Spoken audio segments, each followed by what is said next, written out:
World Food Day is celebrated each year on 16th October, commemorating the founding of the Food and Agriculture Organization, also known as FAO, of the United Nations in 1945.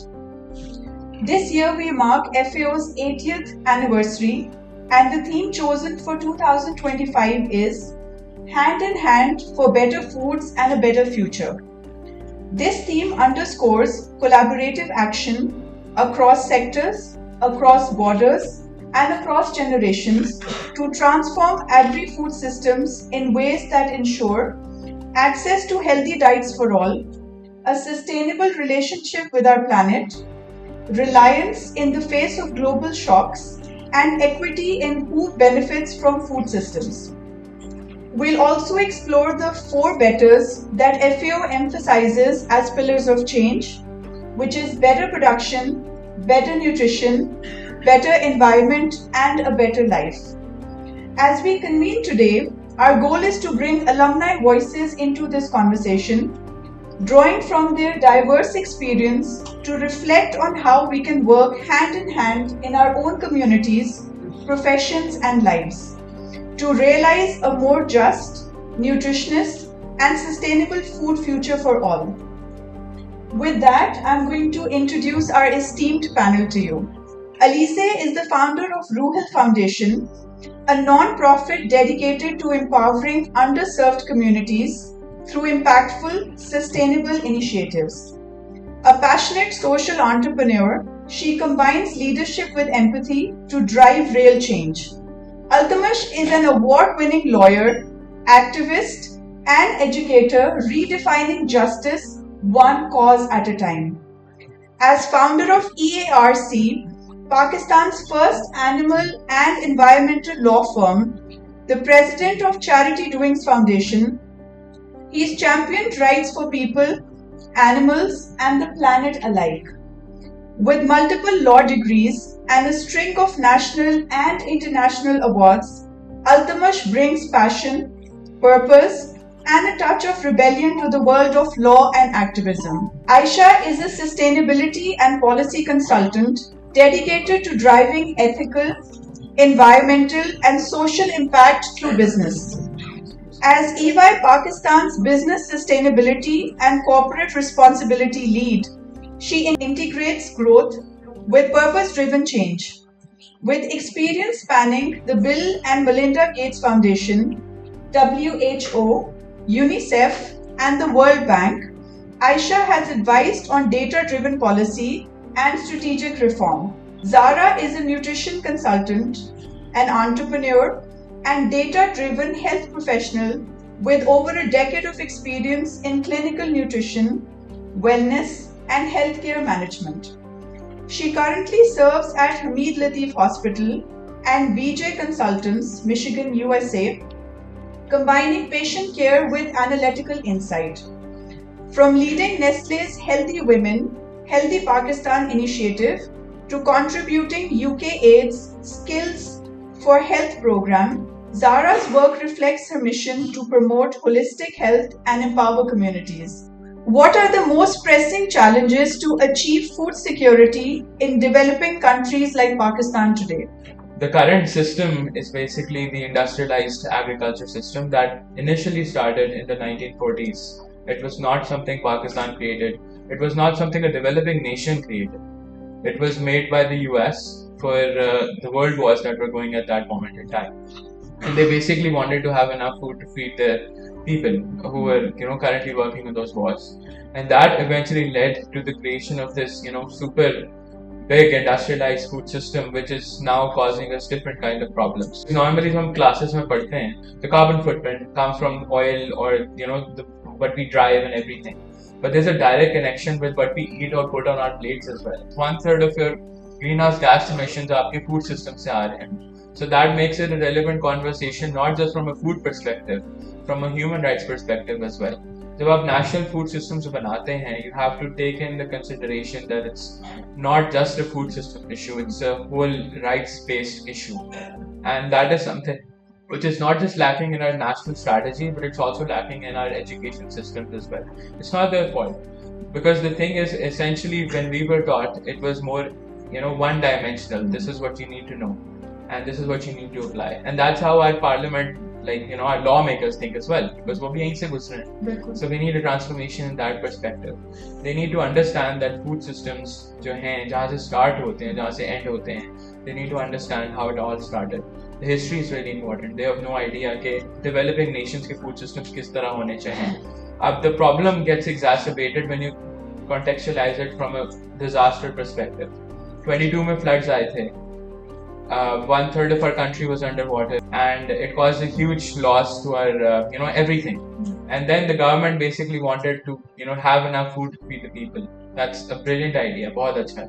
But again, to solve that problem, and that is the national question, जो हमारी parliament वगैरह उस पर debate कर रहे हैं. We don't understand and connect the climate change side of things with how we create food.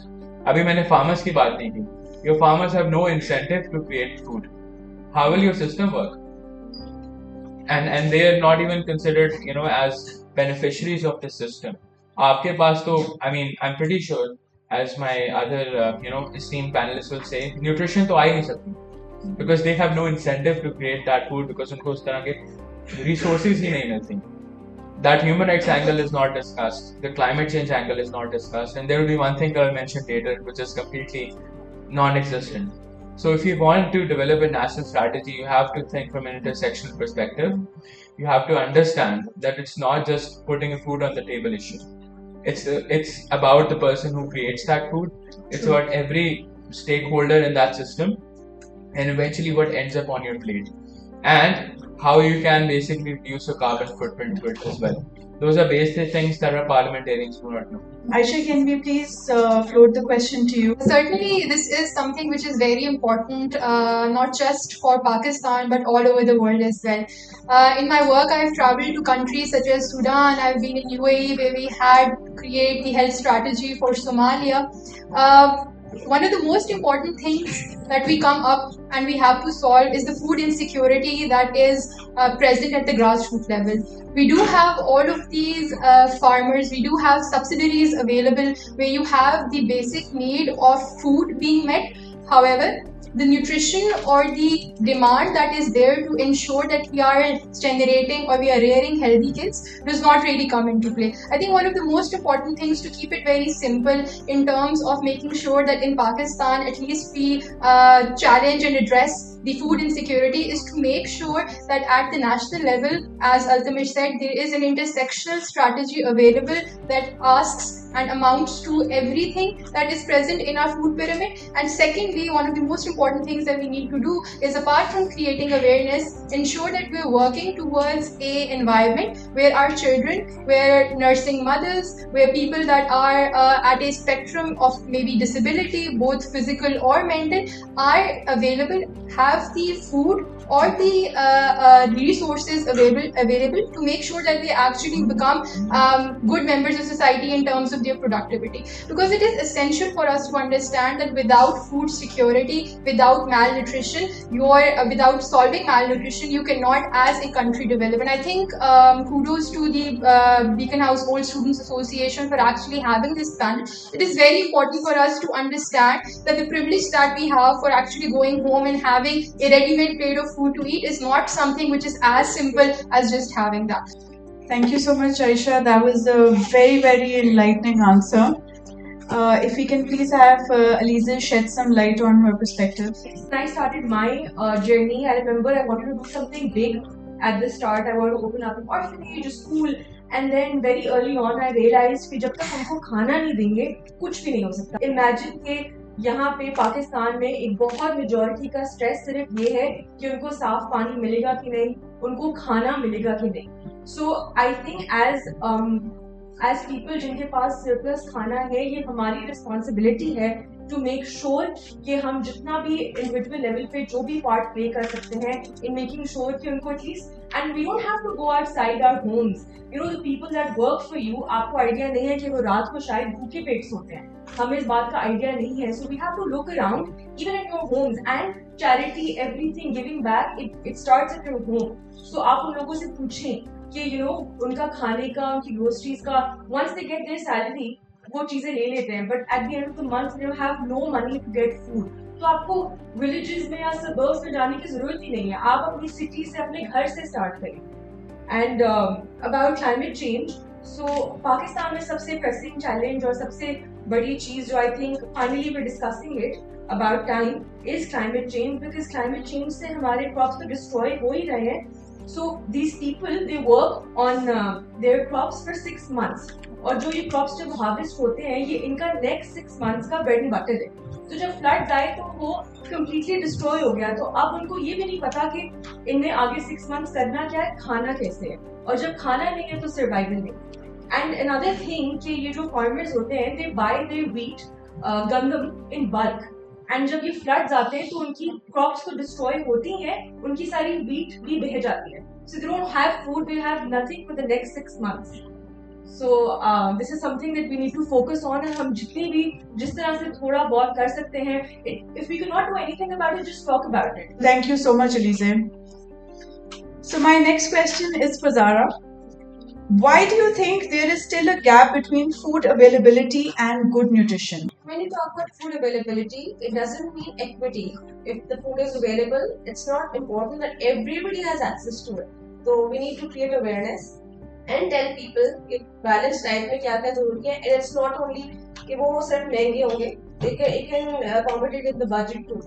जितना shop locally, मील shop locally, उसके अंदर उतने GMOs कम होंगे, उसकी उतनी शेल्फ लाइफ कम होगी, उतनी वेस्टेज कम होगी, ठीक है? So we'll consume it as it is, and we, the more closer to nature, the more organic it is. True. Thank you so much, Zara. Altamash, can you please enlighten us with your perspective on this? A normal chicken takes almost 6 months to grow. आपके industrial system में it only takes 31 days. Nothing like that can grow. उसकी बेचारे की सारी हड्डियाँ टूट जाती हैं, and that's essentially it's cruelty. But the thing is, जो वो खाते हैं वो हमने भी खाना। So that additive, that all those growth hormones, they end up into your rivers and your water, ocean, everything. आपकी water body में चले जाते हैं। That is the reason why 78% of the world's oceans or waters are eutrophied. Basically उसमें algae बन जाती है। जब algae बनती है उसमें सनलाइट नहीं जा सकती, सनलाइट नहीं जाती तो नीचे जो फोटोसिंथेसिस का प्रोसेस है वो नहीं हो सकता, which means नीचे ऑक्सीजन नहीं। We haven't discussed water animals or living beings under the ocean, पर उस पर जो impact है वो हमारी अभी स्टडीज में है, आया भी नहीं। Right now there's a global conversation happening on shifting towards the blue economy, which is basically moving towards fishes and everything. But the thing is, the way the current industrial system works, it is not going to let you produce that yield. It is not going to even ensure कि जो आपकी fish population है वो thrive करेगी। आप उतना ही produce कर सकते हैं जितना आपके पास basically material available हो। तो climate change का उस पर direct impact होता है। Secondly, I didn't mention this before, but this broiler chicken and everything, आपका जो animal agriculture है, that is responsible for 70% of that total greenhouse gas net emission. आपका जो फूड प्रोड्यूस होके आता है, हमने इंपोर्ट की बात की, that's really important.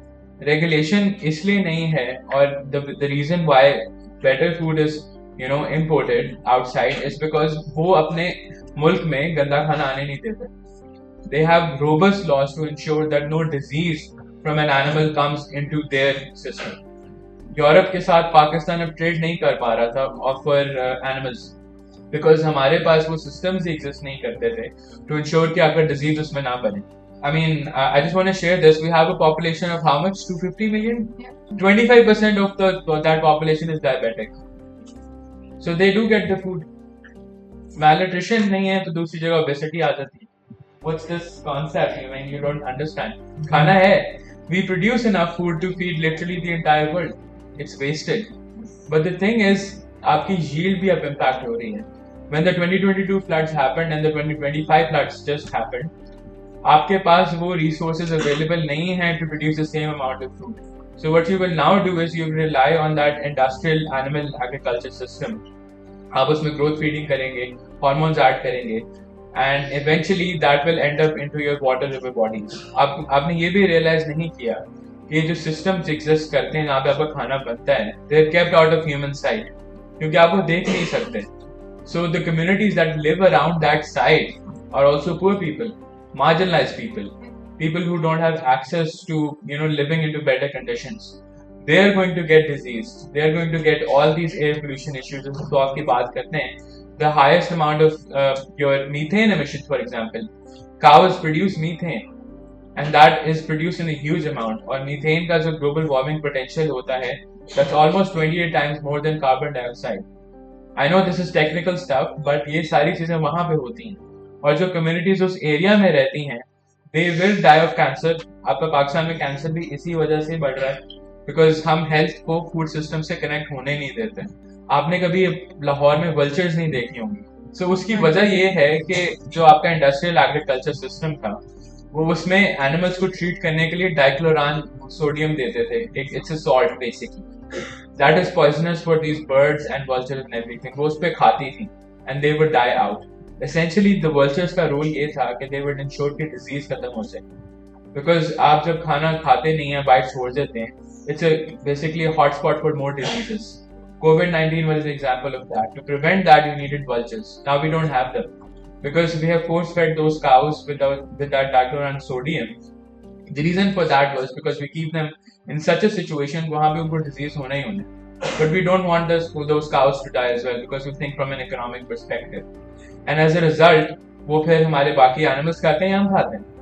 So that ends up into our food systems. We eat plastics, we eat all those diseases. You have to understand that food systems are about humans, they're about the environment, and they're also about the animals as well. I actually want to add one thing over here, Mariam. One of the reasons why we don't have the quality that is actually desirable and should be a basic right for everyone is because we don't have that kind of motivation or inclination either at the executive level or, frankly speaking, at the local level as well. Thank you so much, Aisha. So, Aliza, my next question is for you. What role can educational institutions play in fostering innovation for food security? With education institutes, I think they play a very major role, because my journey, when I started my organization, it started when I was 9 or 10, and it was because of my teachers and how they encouraged me. अगर आप बड़े steps नहीं ले सकते, start with very simple things. जैसे we have fruit peels, right? School के अंदर हर जगह होते हैं. We have fruits, हमने केले का छिलका उतार दिया, pear, apple, cucumbers. ये सारी चीजें आप एक लिफाफे में बांध के रखें in the boot of your car. Whenever you going out, किसी डोंकी को दे दें. आपकी डोंकी का खाना होता है. सो जो चीजें आपको लगता है कि हम जाया कर सकते हैं, वो भी जाया करने वाली नहीं है. Everything from food to peels, everything can be used. This seminar is an example कि we should have seminar and talks like these जहाँ पे we can talk about food wastage. I think Altamash will agree. Ask yourself what you've just eaten. Many of it will actually not be local. Your आलू अगर किसी ने खाया samosa, that's not local to Pakistan. It came from the Spanish when they came here. वो हमारा local food नहीं है. आपकी जो गंदम है वो भी essentially local नहीं थी. That came from the Indus Valley civilization. और काफी चीजें आप ऐसी खाते हो जो कि आपकी locally produced कभी भी नहीं थी. They were Western imports. You will understand. Just have a conversation about that. Secondly, ask ये जो आप खाना बन रहा है कैसे बनता है, and eventually what's left over वो कहाँ जा रहा है. Do ask about from your cafes and everything, and make sure that it doesn't get wasted. It should go to a certain mouth. That's very easy. और वो भी मान जाएंगे. Just add some pressure कि खाना waste नहीं होना चाहिए. And if you need a partner to take that food away, there are several partners available. In fact, we have another alumni organization called Risk. They will be happy to take that food. Not a problem. But this is something you can do right away. Start with your own campuses first before going to change the world. So, Aisha, my next question is for you. How can entrepreneurs drive change towards climate smart agriculture and food processing? In my line of work recently, when I'm heading the sustainability department at EY, which is one of the largest, one of the big 4 professional firms in the world, one of the things that we are doing very closely is that we're working with impact entrepreneurs. And one of the biggest sections of society where the entrepreneurs can have an impact is, of course, agriculture, food security, and basically just working with that society, with that section of society that actually brings the food to your table. I think Risk is a very good example. They collect waste and then they go and not just waste but food that cannot be consumed consumed at that time. I'm sure you would have gone to restaurants where they have those partnerships. But apart from that, we also have entrepreneurs that are working towards making sure that the green agriculture. So it's a very, I'd say, a funny thing that when you talk about agriculture, you still need to say that we need to have green agriculture. There are entrepreneurs that are working in Africa. Last year, our company worked with them, they mentored them, they gave them support in terms of technical skills that are actually creating more robust agricultural practices in areas which were formerly arid or did not have those agricultural practices. So one of the biggest things that I can talk about over here is, for example, drip irrigation. In Hyderabad, we have a lot of mango farms, we have a lot of banana farms. Aside from that, in Punjab, there are a few regions where we grow a lot of kiwis, we grow a lot of oranges. For example, Gujarat, I'm sure there are a lot of you that would be hailing from that side of the country. What we really need to do is we need to work together with the entrepreneurs, with people that are actually on the grassroots level, provide the kind of technology that will enable them to ensure that the practices that they are having at their farms, for example, drip irrigation, where not having a free-flowing canal near your farm does not impact the yield or the irrigation of that farm. So what happens is you have these very small pipes that go directly to the roots of the plant. For example, if it is the mango tree, if it's the date tree, and they give drip water when it is required. So that actually saves a lot of water. Similarly, you have other entrepreneurs, as I gave, for example, in Africa, they are working towards making sure that you have your crops which are resistant towards the changing weather. And I understand you just talked a lot about big pharma and how this is this whole conflict of interest that is happening, but all of us can actually come away with things or tools that can actually help the things, help the interventions that we're doing. So for example, making sure your crop is resistant to heat, your crop is resistant to weather changes is something that is very important. The last thing that perhaps I had mentioned over here is also thinking of entrepreneurship in terms of the difference that you can make. I'm really happy with how Elise, Altamash and Zara, of course, have talked about awareness and making sure we are doing our part. Entrepreneurship does not have to be you working in tech and creating the next AI robot or AI bot. I'm sorry, that shows how millennial I am. I don't even know how to pronounce it correctly. But I think entrepreneurship is also about taking things that you have on hand and making a difference. Any one of you, as Elise said, can come up with an idea and change it into an NGO or a small scale business, and you'll find the support with bigger organizations. For example, EY supports them. We also have a lot of other incubation centers that could do that. So essentially, entrepreneurs have a duty not just towards driving the technological advancement in the world and especially in Pakistan, but there are a lot of things that you can do at a profit within the agricultural sector as well. Altamash, if you could implement one national initiative to improve the food system, what would it be? I believe that's very easy. बच्चों को लेके जाएं खाना कहाँ बनता है, कैसे बनता है, they should know. Where does your food come from? Every person has a right to know. How is it created and how does it end up on your plate? Another thing that I would like to add is that we at an individual level need to stop glorifying junk food. And adding to that, we need to stop glorifying diet food as well. Those diet colas, those diet stuffs, Divya se hum khana kha rahe hain, Divya se hamara meetha bana hua hai. No, that's not close to nature. The closer to nature you are, the better you are. We need to understand this too.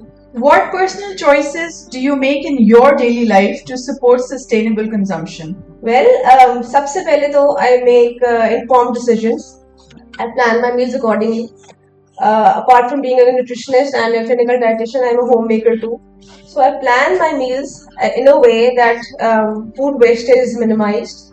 I reuse old cooked foods. रात का खाना खाने में कोई मसला नहीं है. In fact, it tastes better. Most of you will agree. And I prefer local food vendors. Thank you so much, Zara.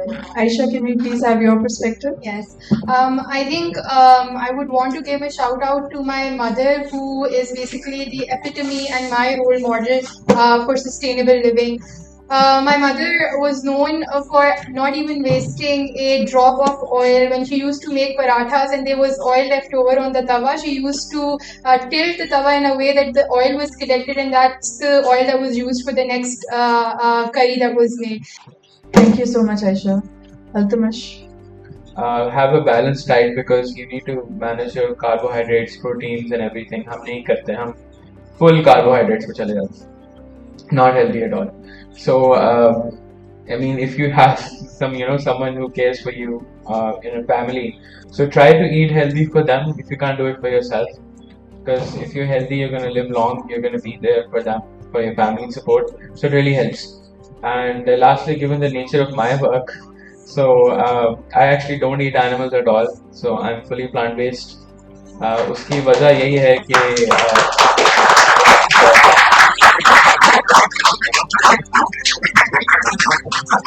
the reason for that is it's the lowest carbon footprint food available. Okay, it's healthy, and I get to keep working for what I believe in. It's a system where everybody is benefiting.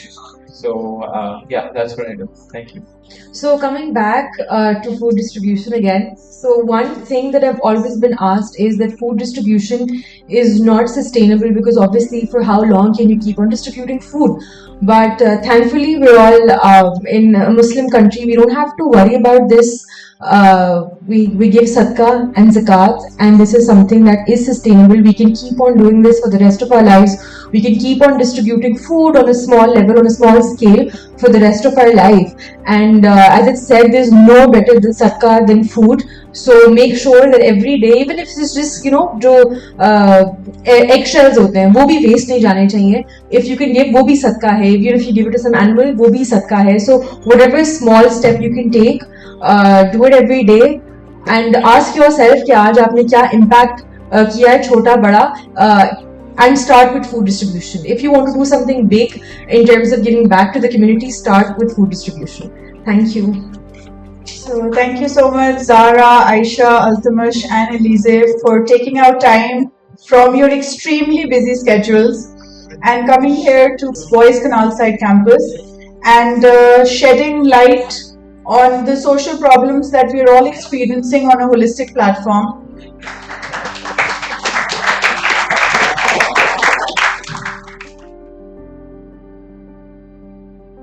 Beacon House Old Student Society, POS, building a community together.